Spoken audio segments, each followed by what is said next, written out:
Welcome back to Civil Builders. Today I'm gonna show you how we can create and customize our wall. That is one of the core elements in Revit. So let's get started. Before placing a wall, you need to make sure that you are in a floor plan view.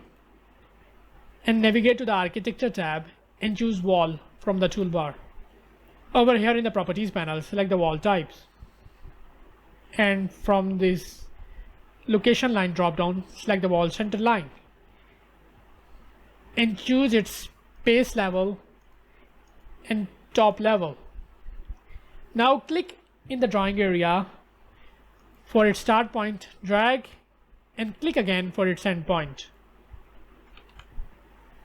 Now let's customize our wall. First we need to select our wall, and then from the properties panel we need to adjust its properties. For instance, in this case we have created our wall from the level 1 to level 2. From the drop down we can select this option and change our wall height to 12 feet. We can change its wall type.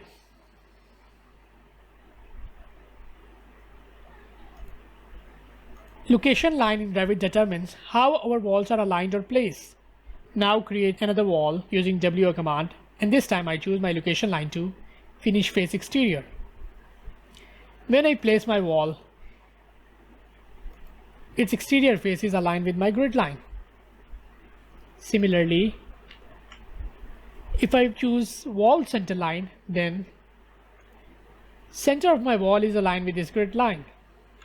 If we connect these walls, Revit will automatically trim. To create a wall that is not in the drop down, we need to go to the edit type and then click duplicate. Now we can create our own customized wall. And then from the edit structure, choose its default thickness and press OK. Our customized wall is now ready to use. This is our new created wall and its thickness is 9 inches. I hope you enjoyed this video. Make sure to like, share and subscribe. See you in the next video.